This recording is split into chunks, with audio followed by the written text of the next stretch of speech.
Bakit ganyan ka, Tisoy? Kath then sobrang bagay. Elena 1944, yan lamang ay ilan sa mga items natin pong itatakil ngayon mga kasembreros.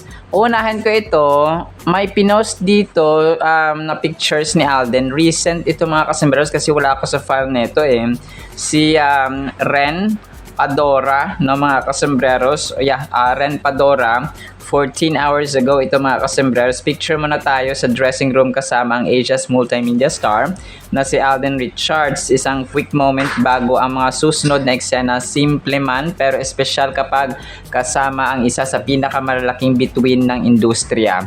Salamat sa pagkakataon. So picture niya ito tapos uploaded niya kagabi 14 hours ago mga kasembreros na kung saan niya ay sobrang igop-igop ni Phenomenal Box Office Cinema King. Si Ren po ay isang masugid na taga-suporta ni Alden mga kasembreros. Isang solid na A-team or Aldinatic mga kasembreros itong si Ren. Nakasama na rin siya doon sa mga previous na mga gatherings ng A-team ni Alden Richards. Hindi ko lang sigurado kung saang event ito or ano yung ginagawa ni Alden dito na shoot or taping mga kasembreros. Pero yun po no, sobrang igop at sobrang bait of course ni Phenomenal Box Office Cinema King mga kasembreros. Tapos ako po ay nag-voice over ng 3:37 or 3:30 PM ng March 15. Tapos yun, pasabog ng baka late or advance ko ito ma-post mga kasembreros ang pasabog ng Stars on the Floor mamaya mga kasembreros. So reshuffling na naman sila mga grabe no, ang ganda ng gantong twist mga kasembreros yung parang nagiging versatile sila no, kasi kunwari yung partner mo ngayong linggo ibahin na naman sa susunod na linggo. So parang lahat sila nagkakaroon ng chance na makahalubilo, makasama ang kanilang kapwa dance duo or dance competitor mga kasembreros. So parang hindi lang siya o ikaw magkasundo kayo ni ganto o hindi lamang ganto. So dapat lahat siya no, parang umiikot-ikot yung kanilang yung kanilang tandem mga kasembreros. So ngayon Sunday ang magkakasama ay sina Jasmine Curtis Smith, si Jao ng Alamat, si Rocco Nacino at saka si Joker ng First One, si Sugar Mercado naman at saka si Kaya ng Sofia, si Paul Salas at saka si Horizon or si Jeremy ng Horizon, si Shanti naman at saka si Denise ng Kalista mga kasmas. Kasi di ba nakaraan si Jasmine Curtis Smith at saka si Denise Kalista yung nagsama mga kasembreros. So reshuffle talaga sila. Grabe no, ang ganda ng gantong technique nila mga kasi very creative at very strategic sila. So kung parang pag nakasundo mo si ganto, dapat makasundo pa rin si ganto kasi magsasama kayo mga kasembreros. Parang gano'n, ang ganda. Yung kanilang hashtag dito ay SOTF pasabog.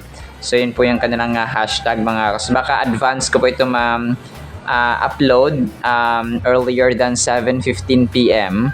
So yun po no, mag-adjust na lang tayo mga kasembreros. Tapos next item natin, so nagkaroon pala ng Sunday ride or Sunday practice si Phenomenal Box Office Cinema King kanina no, nagbike siya or nagbisikleta siya and nakita ko yun doon yung isang address dito. So isa sa mga major items natin mga kasembreros na Tisoy, bakit ka ganyan? So ito kasi yung nako-comment ng mga netizens mga kasembreros, so bakit daw si Tisoy ganyan? Kasi ang POV dito ng nag-post ng video na nagbabike nga si Alden Richards mga kasembreros ay morning jog and suddenly you spot Alden Richards. Sabi niya dito, so nice and smiling at everyone who recognized him. So grabe na parang bakit ka ganyan Alden Richards na. Tapos sabi parang isang nag-caption doon, sobrang tirik ng araw pero pogi pa rin. Sobrang pogi at fresh pa rin. No, parang sana all no, gano'n. So grabe kasi lahat ng parang nagka-camera sa kanya or nakakilala sa kanya mga kasembreros, talagang inaano niya dito, ini-smilean niya mga kasembreros. So baka naman Paps, mag-ingat ka kasi baka sa kakatingin mo sa mga camera na dumadaan or nadadaanan mo ay matumba ka, no? Parang ganoon. Kasi may mga nangyayaring ganyan eh. Sa sobrang tingin niya or parang parang idlip ng saglit, parang hindi nakita yung nadaan or yung dumadaan mga customers mga ganoon. Pero let's pray for safety talaga. So parang gano'n na papatanong ko na bakit ka ganyan na Alden. So parang, di ba, pogi na nga, di ba, mabait, masikat, tapos bilyonaryo, tapos sobrang humble. Parang pag nakita mo pa lang siya, ay kunwari ikaw babae or parang sobrang hinahangaan mo siya. Nakita mo pa lang siya, ay para ka na natutunaw.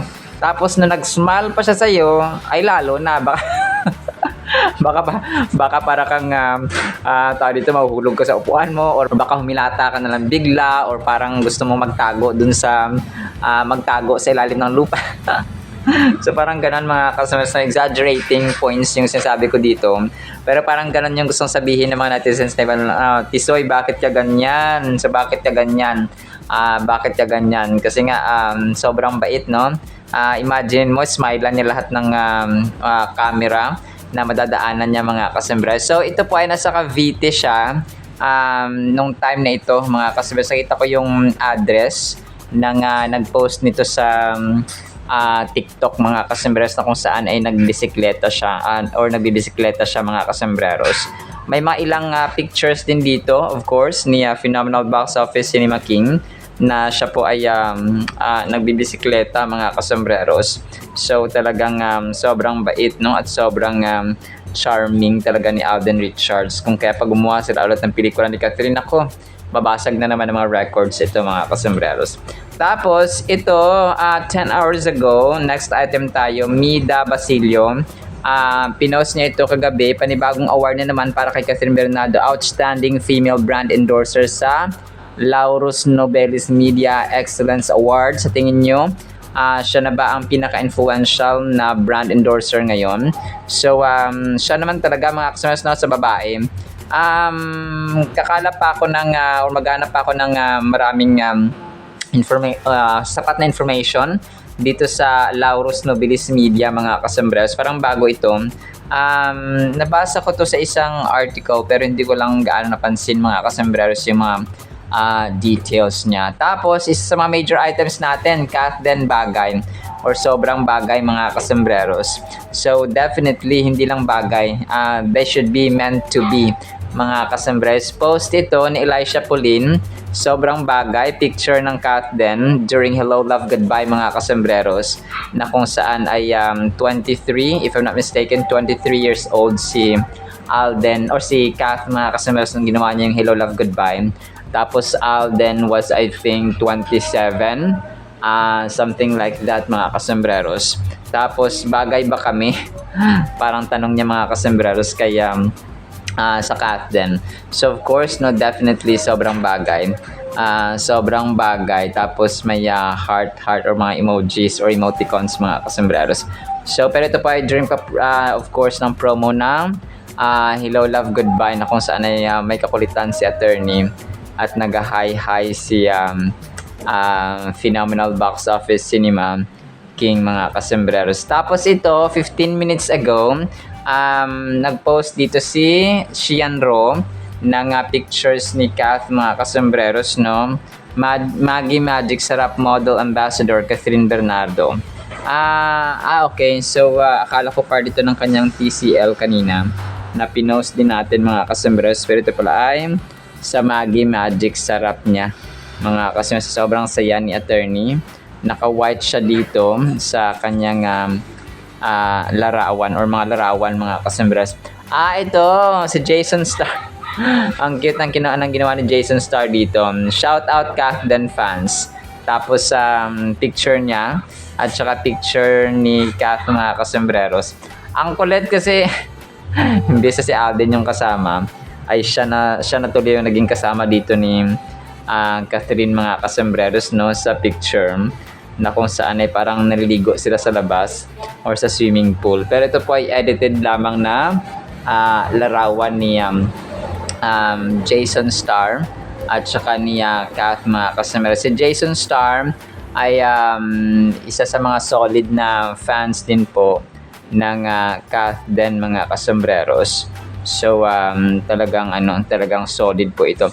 Ito, hindi ko lang kung totoo ito. Kasi may nag-post sa TikTok kagabi nung tao dito na naka-graduate nga raw si Phenomenal Box Office Cinema Queen na sabi dito POV or point of view magiging RMT naging RMT na parang ano siya mag-board exam na lang. So, medical technologist, no? Parang ganoon mga kasembreros. Medical technologist licensure examination. Pero ito mga kasembreros, parang hindi siya totoo, di ba? Kasi hindi naman ito yung... Pero maraming lumalabas na ganito. Parang ini-edit-edit nila mga kasembreros yung picture. Meron ako nakita kay Joshua Garcia. Parang ginawa nilang course ni Joshua Garcia ay criminology, no mga kasamaras. Pero alam ko hindi naman nag-aaral si Joshua ng criminology. Tapos ito naman kay Catherine ay medical technology.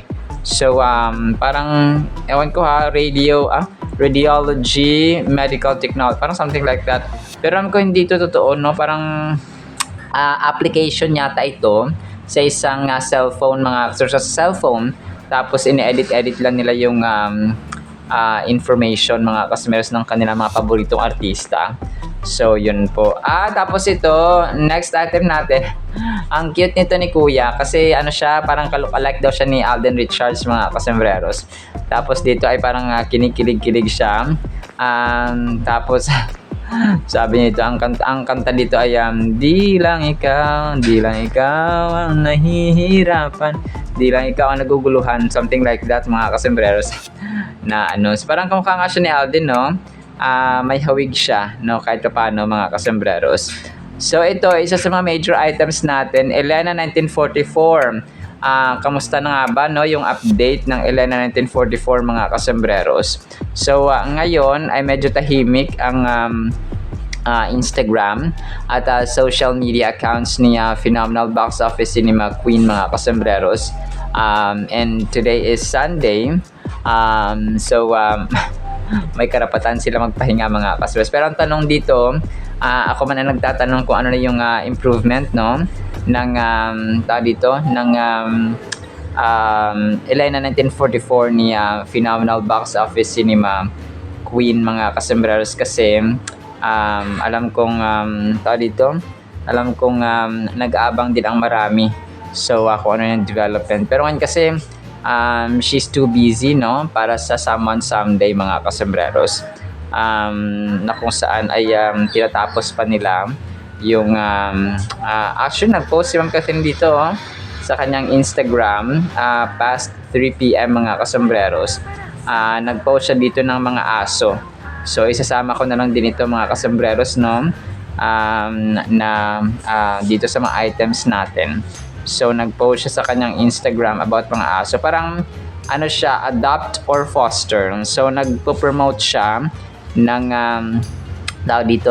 ng pag-alaga, or kung gusto niya mag-alaga ng aso or something like that mga kasembreros.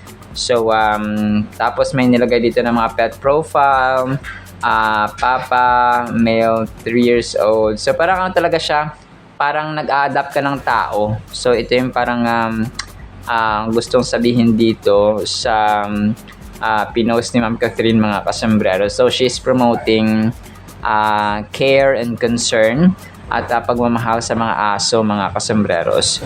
So kung gusto niyo pong mag-adapt ay pwede naman po mga kasembreros, no? Hindi ko na alam kung ano yung instructions pa dito ng pag-a-adapt nga ng aso mga kasembreros. So pero po, no, and pareho rin sila ni Alden, no, na mga dog lovers mga kasembreros, mga for mommy at saka for daddy ang cat din mga kasembreros. So tapos ito last item natin mga kasembreros. Sobrang kulit nito kasi na throwback ng isang admin, yung si Barbie. Dito na 22nd birthday pa ito ni Alden, na kung saan na nag-videoke si Barbie mga kasembreros. So dito ay tawag dito, ang kulit lang kasi parang medyo may amats na si Barbie dito. So 22nd birthday. So this was 11 years ago mga kasambreros. Na kung saan ay bata-bata pa at saka tawag dito, mahilig pa sa gantong mga celebration sina Alden dati, no? Pag nasa 20s ka, okay pa. Pero pag nasa 30 ka na ay dahan-dahan ng nagkakaroon ng healthy lifestyle, no? Especially si Sir Alden Richards mga kasambreros at saka si phenomenal box office cinema queen. Ang kulit ito kasi si Barbie si Barbie nung kalagitnaan or malapit na matapos ang kanta ay tumayo pa talaga siya mga kasambreros para enjoy ang kanta, no? Talagang mag best friend ang dalawang ito, no? Si Alden at saka si Barbie Forteza mga kasambreros. So ang kulit lang na ang kulit na ng samahan ng dalawang to So naging parang 'di ba doon sa ni Kim at Gerald Napoles. So naging andun sila, naging abay at one of the groomsmen mga kasambreros. Tapos ang kinanta niya dito ay Girl on Fire mga kasambreros. And she's the girl, and she's on fire. So sabi niya dito try kong play to mamaya kung hindi tayo makopyright mga kasambreros. Pero kung makopyright ay hindi ko na mapiplay mga kasambreros. This girl is on fire. So parang dito rin pala sila Derek Monasterio at saka siguro sina Christopher Martin. Pero itong nasa gitna nila ay si Derek Monasterio mga kasambreros. So na talagang mag best friend. So baka dito rin si Bea Binene. Hindi lang natin maispatan ng maayos mga kasambreros. Pero yun po, no? Mga kasambreros and mga Kath Fanatics. So yan lang actually sa ating Kath Den items, no? May ipi-play ba ako? So try kong play itong kakulitan ni na Barbie at saka ni Alden. Pero pag na-copyright tayo ay hindi ko na po ito may ipi-play mga kasambreros, ha? Yun po yung aking reminder. So tapos pakinggan natin ang napakagandang salita po ng Panginoon. Isang pinagpalang Sunday po sa bawat isa. Kalmang-kalma mo tong kakat.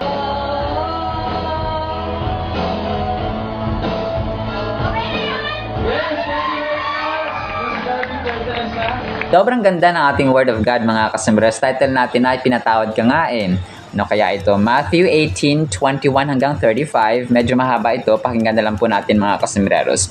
Then Peter came to him, Jesus Christ, and said, Lord, how often shall my brother sin against me and I forgive him? Up to 7 times. No, 7 beses lang ba mga kasambreros? Sabi niya dito.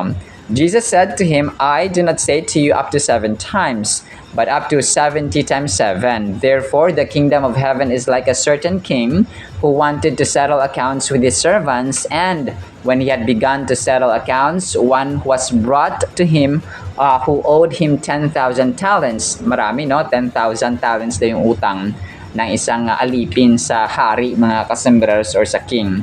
But as he was not able to pay, his master commanded that he be sold with his wife and children and all that he had, and that payment be made. The servant therefore fell down before him, saying, Master, have patience with me, and I will pay you all. Then the master of that servant was moved with compassion, released him, and forgave him the debt. So, yung alipin daw na may 10,000 na talents na utang, ay pinatawad kasi nagmakaawa, no? Ang alipin na ito sa hari. But that servant went out and found one of his fellow servants who owed him 100 denarii, and he laid hands on him and took him by the throat, saying, Pay me what you owe. So his fellow servants fell down at his feet and begged him, saying, Have patience with me. Sabi niya dito, and I will pay you all. And he would not, but went. So dito ay nakita niyo yung isang kapwa niya alipin na may utang rin sa kanya na 100 denarii, no? Sa parang yung tawag sa currency ng taga Roma dati mga kasambreros. So siningil niya yon, nung hindi makabayad ay parang gusto niyang patayin, no? sinakal niya mga kasembreros kasi nga may utang siya na 100 lamang. So yung kanyang utang sa hari, 10,000 talents mga ka-search mo pa, definitely mas mataas at mas malaki. So yun nga, nung hindi siya makabayad, so when his fellow servants saw what had been done, they were very grieved and came and told their master all that had been done. Then his master, after he had called him, said to him, "You wicked servant, I forgave you all that debt because you begged me. Should you not also have had compassion on your fellow servant, just as I had pity on you?" So yun nga, pinatawag siya kasi nalaman ng master, ng king, na yung ginawa nitong tawag ito, masamang alipin doon sa kanyang kapwang alipin na may utang sa kanya na 100 denarii mga kasembreros. And his master was very angry and delivered him to the torturers until he should pay all that was due to him. So my heavenly Father, sabi ni Lord Jesus Christ, so my heavenly Father also will do to you if each of you from his heart does not forgive his brother his trespasses. So yun siya mga kasembreros, no? Napakalinaw ng parable dito niya Jesus Christ sa mga taong hindi nagpapatawad mga kasembreros. Kaya yung title natin ay pinatawad ka nga eh. So parang kumaga pa, yung tao kasi ngayon talagang marami ako na-encounter na mahirap magpatawad para sa kanilang kapwa family members, sa kanilang kapatid for example, no, nagkasala sa kanilang kapatid. Tapos parang hanggang lamay, hanggang libing na talaga yung kanilang galit at puot mga kasembreros. Alam nyo, ano to, napakahirap, no? Yung pera, pwede mong trabahuin eh, no? Pwede kang mag-work mga kasembreros para maka-earn ng pera. Pero alam niyo yung ugali, no, ng isang family member for example na hindi nagpapatawad, talagang grabe yung galit niya na parang gusto mo parang kung kaya mo lang na ilagay mo yung sarili mo doon para magpatawad siya, ay hindi pwede, no? Parang gusto mong gawin yun pero hindi pwede at hindi kaya mga kasembreros. Na sana kung ako na lang sa lugar niya, no, ako na lang magpapatawad and so on, pero you cannot do that mga kasos because kahit na no, remind mo ng isang family member, anak, asawa, kapatid or magulang or so on, kung ayaw naman nila magpatawad, even your friend, no, kung kaibigan mo na, patawarin mo na kasi ganito ganyan, pinatawad nga tayo ni Lord, no? So ganun po siya, and biblical yan mga kasembreros ha. Napaka-biblical po ng turo na ito na kapag tayo pa hindi nagpatawad, ay hindi rin po tayo patatawarin. Kapag tayo nagpatawad, tayo rin po ay patatawarin ng Diyos mga kasembreros. So, parang kung tayo ay kinawaan ng Diyos, no, na nagkaroon siya ng compassion and mercy sa atin, tayo rin po dapat ay maging maawain sa ating kapwa-tao. So, kung ang Diyos natin ay naawa sa atin, pinatawad tayo, so dapat yan din po yung gawin natin sa ating kapwa-tao, especially sa ating family member mga kasembreros. So dito ay napakalinaw, no? Hindi lang siya 7 times, hindi lang siya 70 times 7, although yun ang sinabi ng Panginoon mga kasembreros, kasi 70 times 7 is 490 mga kasembreros, diba? So kung 490, no, 40 times 70 times 7, so naka 489 ka na. So isang ulit na lang, isang kasalanan na lang ay hindi na kita patatawarin. So it's a parable, it's metaphor example mga kasembreros na sinabi ni Lord Jesus Christ na 70 times 7 lang tayo dapat magpatawad. So hindi po ganoon siya mga kasembreros. As long as nabubuhay tayo, no, pag humingi ng tawad sa atin ay dapat natin patawarin mga kasembreros. So iba rin yun sa hustisya at katarungan, no, mga kasembreros, kasi ang tao kunwari nakapatay siya tapos pinatawad mo, so may sasagutin pa rin sila sa batas ng tao mga kasembreros, no? Pero ang part mo ay napatawad mo na siya or napatawad mo na sila sa puso mo mga kasembreros, kagaya na ng ginawa ni na Erica Kirk at saka ni Kuya Jerry mga kasembreros na nakapatay, no, doon sa kanilang mga family members mga kasembreros. This verse speaks powerfully about the importance of forgiveness in our lives. When we receive God's mercy and forgiveness, it should move us to extend that same grace and forgiveness to others around us. So kagaya na mention natin, kung ano yung natanggap natin, yun din yung ginagawa natin sa ibang tao. So kung nakatanggap tayo ng kindness, ng kabutihan ng Panginoon, we also do the same sa ibang tao. So parang yun yung magiging driving force, yun yung magiging motivation natin. Kasi yung Holy Spirit ng Panginoon, kapag nagre-reside at naninirahan yan sa atin, makikita yung bunga. Kaya yung bunga ng Espiritu ng Diyos ay nasa Galatians 5:22 hanggang 23, di ba? Love, joy, patience, kindness, gentleness, faithfulness, no, mga kasembreros, goodness, self-control, and so on, mga kasembreros. So, dapat nakita sa atin yon. Kung wala sa atin yung mga ganun, ibig sabihin ay wala po ang Espiritu ng Diyos because yun yung bunga. Yun yung proof, mga kasembreros, na patunay na, napakabait naman ng batang ito, siguro ang Espiritu ng Diyos or ang makadiyos ito, no, ganun siya, mga kasembreros. Christian siguro ito. Kasi nga nakita sa atin yung bunga. Very gentle at very kind naman ng batang ito, na siguro Kristiyano ito, no, ganoon siya, mga kasembreros, yung maririnig natin. So, ganun siya. It's a reminder that forgiveness is not just a nice gesture, but an essential aspect of our spiritual growth and well-being. We release the burden of resentment and anger that can weigh heavily on our hearts and minds by forgiving others, allowing us to experience peace and freedom. So, parati nating isipin na kapag tayo po ay nagpapatawad, una natin pinapalaya yung ating sarili. Okay? Pinapalaya natin from stress, pinapalaya natin sa... Kasi yung taong galit, yung may puot siya, mga kasembreros. Parati siya nag-iisip ng mga bagay-bagay na parang nag-hallucinate, na parang anxious siya parati, no? May mga iniisip siya na hindi naman dapat iniisip. So parang wala siyang peace of mind, mga kasembreros, kapag ang tao ay may puot. May mga tao nga na talagang nagbabalak na, gantong oras wala siya dito, so pupunta ako gantong oras pupunta siya sa ganito, yung kaibigan niya ganito ganyan. So parang parang napapraning ka, mga kasi kapag ikaw po ay hindi nagpapatawad.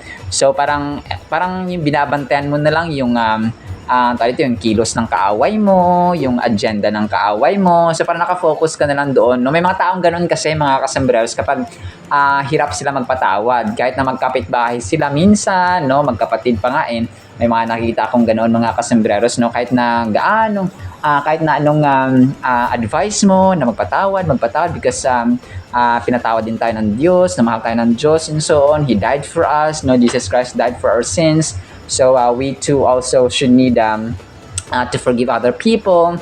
So ganun siya, especially yung ating kapatid pa. So di ba, napaka kahindik-hindik na kasalanan yun, mga kasembreros, na sinabi ng Panginoon na kahit na gaano natin sabihin na mahal natin ang Diyos, kung may puot tayo sa ating kapwa-tao, especially sa ating kapatid, ay useless po ang lahat-lahat, mga kasembreros. So malinaw po yun na sinabi ng Diyos, mga kasembreros, sa kanyang salita. Have you ever felt the weight of holding on to a grudge?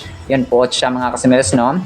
Or harboring resentment towards someone. It can consume our thoughts and emotions, leaving little room for joy and happiness. So yun, kagaya na mention natin, mga kasembreros, maliit na lang yung room, maliit na lang yung space sa joy at saka sa happiness natin. Mas malaki yung room ng resentment, ng puot, ng galit, ng inis, ng bugnutin, ng pagiging bugnutin mo, mga kasembreros, no? Parang konting kibot na nagagalit ka agad. So nawawala ka ninanakaw ng puot or ng resentment, mga kasembreros, or ng galit nga ang iyong kasiyahan, ang iyong kaligayahan sa puso. So natutuwa si Satanas kapag ito ang ginagawa ng tao, yung parating galit, yung napopuot, yung nagtatanim ng galit sa kanyang kapwa-tao, especially sa kanyang kapatid. So tuwang-tuwa ang dyablo, no, kapag ganun po ang ginagawa ng tao, mga kasembreros. So joy stealer siya, no, happiness stealer. Kasi ninanakaw yung peace mo, ninanakaw yung freedom mo, ninanakaw yung happiness mo, and so on, mga kasembreros. Kung tayo pa nagpapatawad, ay una po natin pinapalaya at pinapatawad ang ating sarili. So ganoon siya, mga kasembreros. Napakaikli ng buhay, no, para tayo ay magkaroon pa ng galit at puot sa ating kapwa-tao. Just as God's mercy knows no bounds, our forgiveness should also be generous and unconditional. It's a powerful way to demonstrate love and grace in a world that often seems filled with judgment and division. So yun nga, no, napakarami na ng bitter sa mundong ito, mga kasembreros, at huwag na tayong dumagdag pa, no, kasi nga napakaikli lang ng buhay para maging bugnutin, maging mainisin, at saka napopuot, mga kasembreros. So sa final thought natin, think about all the deadlines you juggle at work, and the love you pour into your family. And now reflect on the immense forgiveness you've received. No, talagang grabe yung ating forgiveness, kasi nga nung hindi pa dumating si Jesus Christ, grabe ang kasalanan ng tao. Worthless, useless, at valueless na ang tao, mga kasembreros. Kasi nga yung galit din ng Panginoon, ng Diyos Ama, ay andun sa mga tao because wala na silang wala na silang limit sa paggawa ng kasalanan. Limitless sins mga kasamers ang ginawa ng taon. But nung dumating si Jesus Christ ay yun na, no, ang dami pagpapatawad, great mercy, great forgiveness, immeasurable love, unconditional love mga kasambreros, reconciliation with God the Father, binigyan tayo ng access sa langit mga kasambreros kung tanggapin natin si Lord Jesus Christ bilang Panginoon tagapagligtas ng ating buhay, manampalataya sa Kanya, no, and receive His grace, no, live according to faith kay Lord Jesus Christ, etc., etc., etc., mga kasambreros. So, yun pa lang, grabe, no? Talagang maiisip mo yung immense, yung greatness, yung hindi siya kayang i-measure kasi ng human standards, mga kasambreros, ang pag-ibig at kadakilaan at awa at pagpapatawad ng Diyos sa atin. So that is why parang walang reason para hindi tayo magpatawad. Mga namatayan nga, di ba? Sina Erica Kirk at saka si Kuya Jerry ay isipin mo, dapat magalit sila, no? Kasi especially si Erica Kirk, mga Christian sila mga kasambreros, no? Yung kanyang husband na si yung husband niya nakalimutan ko yung si Charlie Kirk, no? Ay na naglilingkod sa Panginoon, no? Faithful sa Panginoon mga kasus, and yet napakabata pa niya para mamatay. So pero di ba grabe, napakaraming reasons para mapuot siya dun sa pamatay mga kasus, pero she chose to forgive. And of course, no, si Kuya Jerry din po mga kasambreros. So only true faithful believers of Christ mga kasambreros ang nakakagawa nun. And that's the work of the Holy Spirit of God, no? Yung forgiveness mga kasambreros. And masabi mo talaga na sila po ay genuine na mananampalataya ng Panginoon. Alright? Salamat sa Word of God, ha? No, apoy pagpalain po tayo ng pag-ibig, pananampalataya, pag-asa, and of course, no, spirit of forgiveness sa ating buhay, mga kasambreros. In the mighty, holy, sweet, magnificent name of the Lord Jesus Christ, we pray with the communion of the Holy Spirit of the living God. And everyone said amen and amen. See you sa next segment, mga kasambreros, and paalam po. I love you.